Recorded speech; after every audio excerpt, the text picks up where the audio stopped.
Hello 11th class students.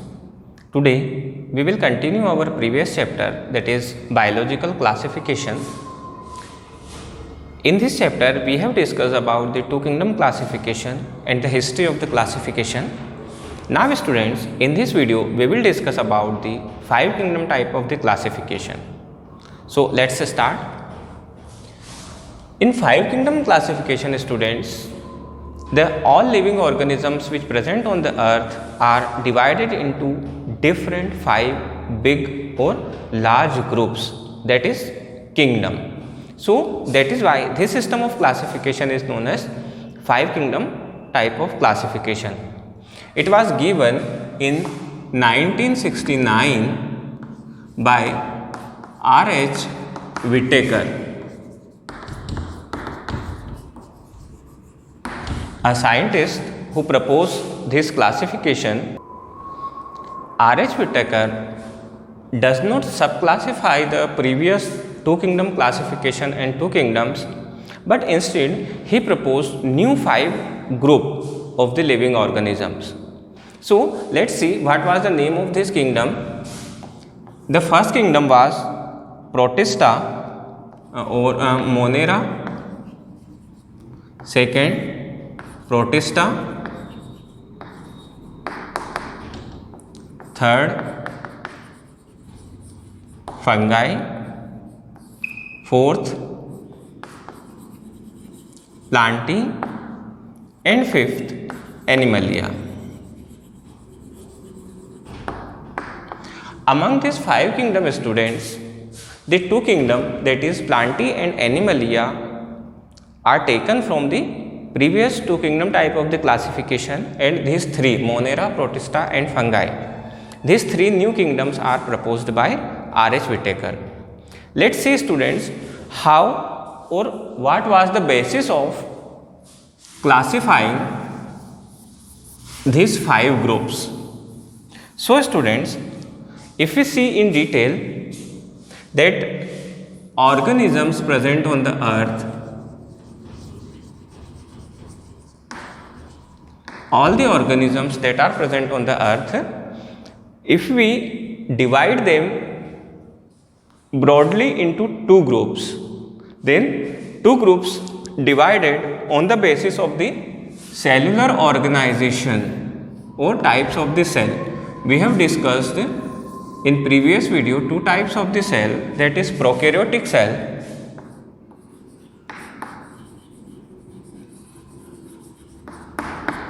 and eukaryotic cell.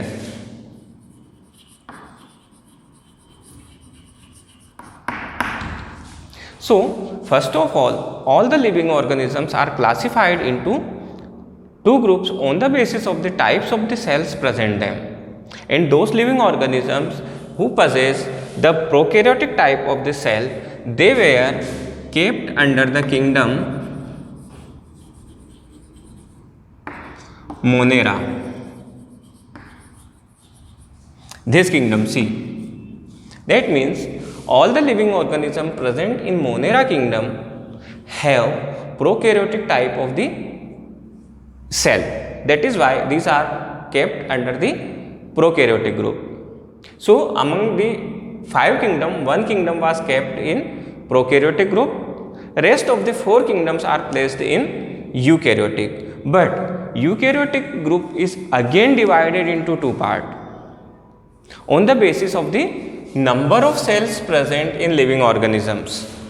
So these again divided into two parts, that is unicellular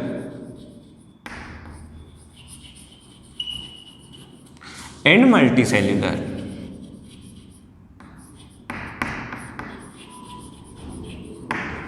All the eukaryotic living organisms whose body is made up of only single cells, and other living organisms whose body is made up of multicellular or multicellular, that means more than one cell. So students, in unicellular organisms comes under kingdom Protista.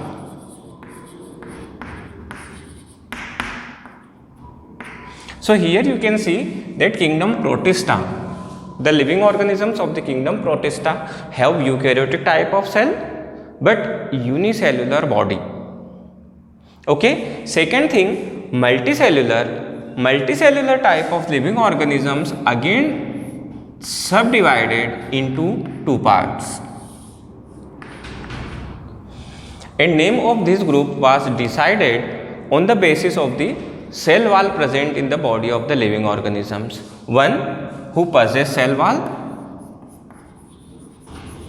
and other whose cell does not possess cell wall, that means cell wall absent. They are eukaryotic, they are multicellular, but presence of cell wall, you have studied in lower classes about the structure of the cell, and you have seen that in plant body or in plant cell the cell wall is present, and in animal cell the cell wall is absent. So on the basis of the presence of cell wall, again the living organisms in whose cell the cell wall was present again divided into two groups. One is autotrophic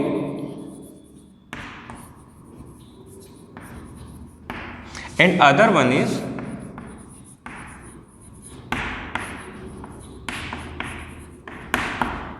heterotrophic.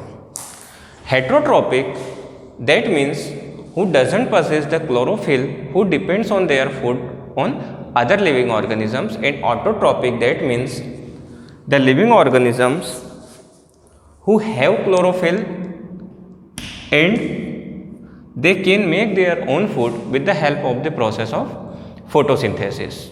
So the autotrophic, in this we kept kingdom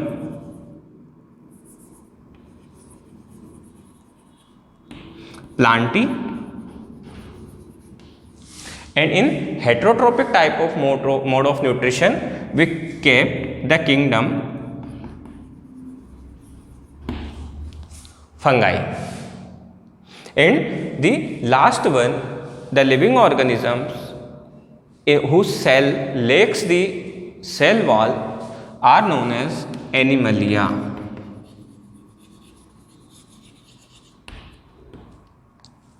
So students, you can see here that first kingdom Monera, second kingdom Protista, third one is Fungi, fourth Plantae, and the fifth one is Animalia.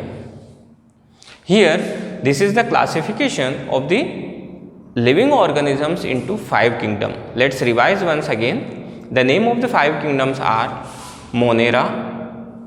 Here you see Monera, Protista, Algae, Fungi, Plantae, and Animalia.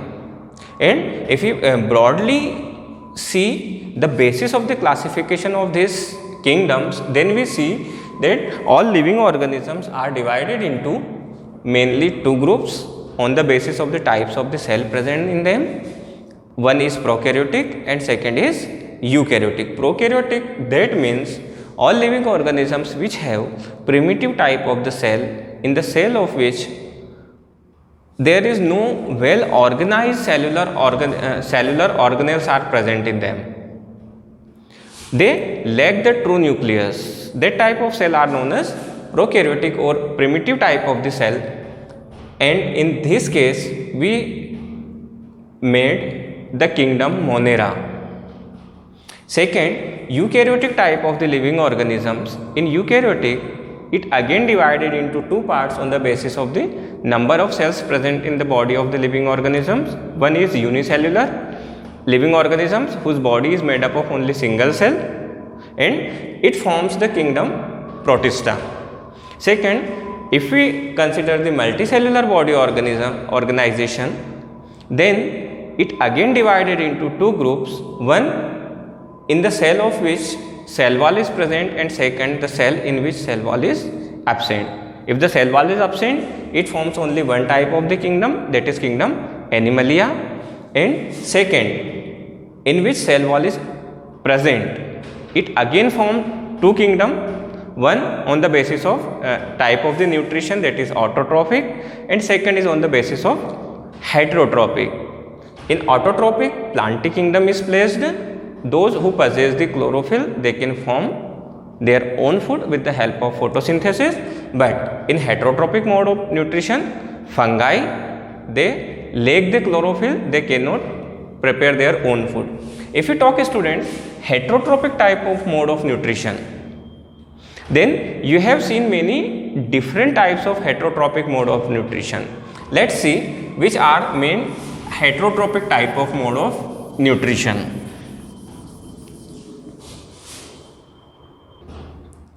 So students, if we talk about the heterotrophic type of mode of nutrition,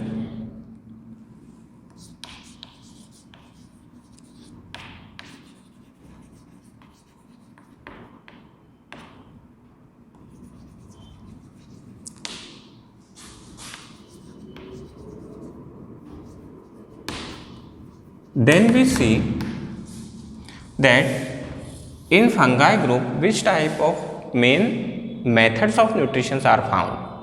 Let's see, the very first method of heterotrophic type of mode of nutrition is parasitism.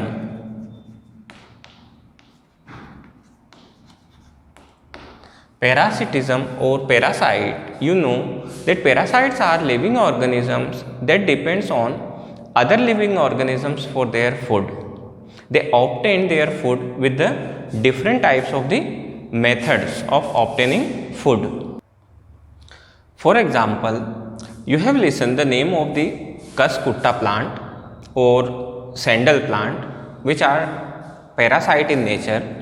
Parasite organism or parasitic plants are actually, students, are of two types. One is total parasite and second is partial parasite. Total parasite of the living organisms are the parasites which completely depends on other organisms for their food. They cannot perform photosynthesis, they cannot make their food in even small quantity. But partial parasites are the parasites or living organisms which partially depends on the other living organisms in order to obtain the either raw material or food. They possess chlorophyll, they can perform photosynthesis, they make their own food. But if you take the example of the sandal plant, then sandal plants have chlorophyll, it perform photosynthesis, but somehow it depends on other plants for obtaining the water. It is partial stem parasite, we call it partial root parasite. Partial root parasite, that means, students,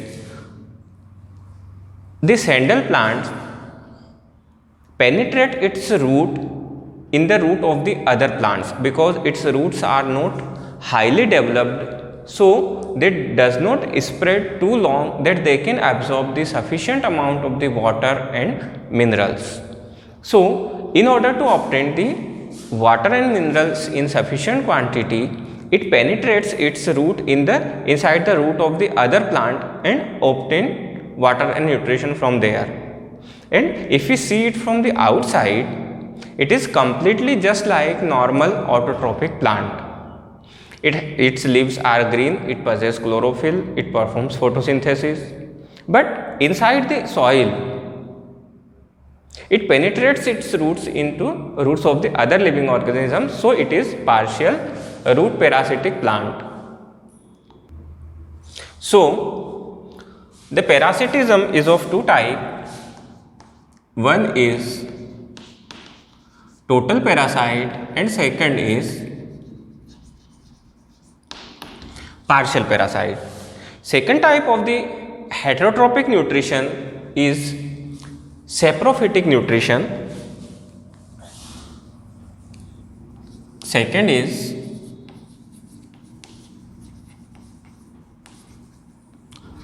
saprophytes or saprophytic mode of nutrition. In this mode of nutrition, students, the living organisms obtain their food from dead and decaying other living organisms it intake the nutrition from the dead bodies of the living organisms. That is why it is named as saprophytes. Actually, they indirectly cleans our environment. Whenever a plant or animal died, they intake the nutrition present inside their dead body and they decompose that body, so make our environment clean. Next, third type of the heterotrophic mode of nutrition is symbiotic type mode of nutrition.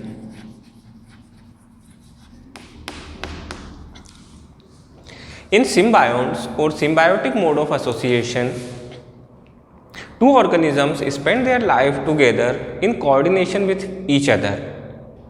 They help each other. Both the living organisms which are associated get benefited and no one get harmed by any other living organisms. We have studied in 10th class about the lichen. In lichen, students, you have studied that lichen is not a single living organism, not a single plant, but it is combination of algae and fungi.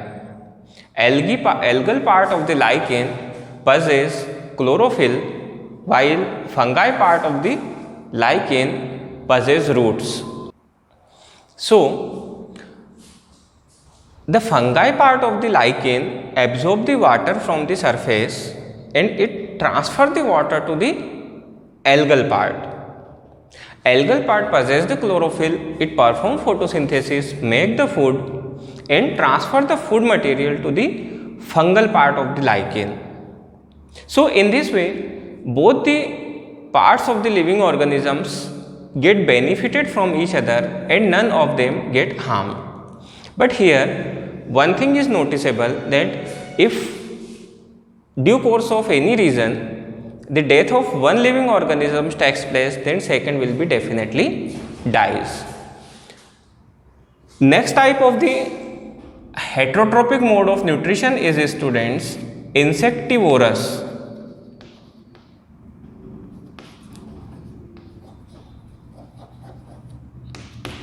Insectivorous plants, you have studied about this also in 10th class, that some plants are there who intake their nutrition by catching the insects, just like pitcher plant, etc. They intake their nutrition with the help of insects they catch, with the help of the special type of the leaves structure present in them. So, these are the heterotrophic mode of nutrition in plants. If we talk about the heterotrophic type of mode of nutrition in animals, then there is also different types of heterotrophic mode of nutrition present in plants. You have also studied about this. Let's list the heterotrophic mode of nutrition in plants. The first one is herbivores.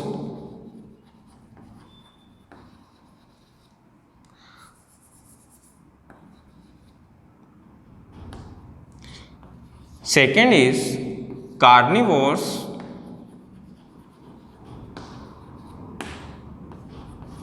Third one is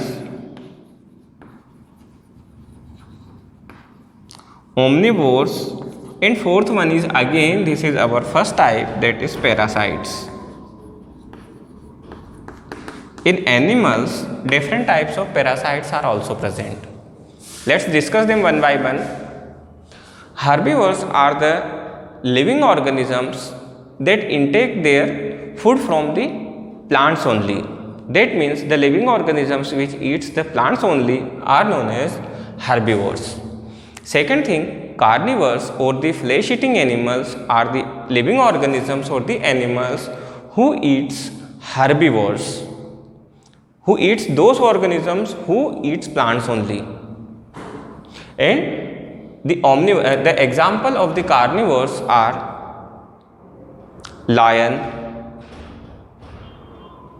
leopard, etc. Herbivorous types of the animals are the animals who eat only plants. For example, cow, buffalo, etc. And omnivores. Third one is omnivores. Omnivores are the living organisms or the animals who eat both carnivores, herbivores as well as plants.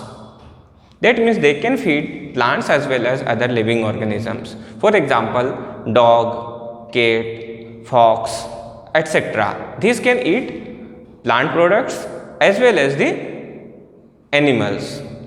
Now, if we talk about the parasites, so parasites are the living organisms or animals who fully depends on the body of the other living organisms or who intake their nutrition by other living organisms. Just like plants, animal parasites are also of two types.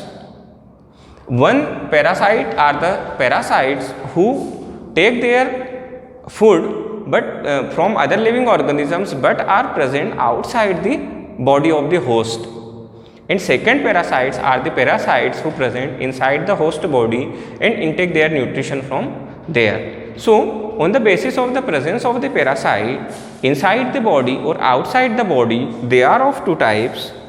One is ectoparasite and second one is endoparasite. Ectoparasites who present outside the body and endoparasites who present inside the body of the host. So, students, these are the classification of the living organisms and 5 kingdoms on the basis of which the group or the kingdom were classified is clear in this video. One more basis of the classification of the 5 kingdom was lifestyle of the living organisms. Lifestyle of the living organisms, that means students, they are either producer, that means green plants which directly converts the solar energy into chemical energy. So, they are producer. Second type of the living organisms which are consumer, who consumes the producer, who consumes the energy produced by the producer. So, if they consume, they do not produce energy by themselves, they do not have any organelles which can directly convert the solar energy into chemical energy, they are consumer. And third type of the living organisms which when producer or consumer died, then they decomposes them. They free the energy present inside their body into the environment again. That type of the living organisms are known as decomposers. So, students, on the basis of the lifestyle of the living organisms, they again divided into 3 broad group. One is producer, that produces the energy, second consumer, that consumes the energy, and third is decomposers, who decomposes the producer as well as the consumers.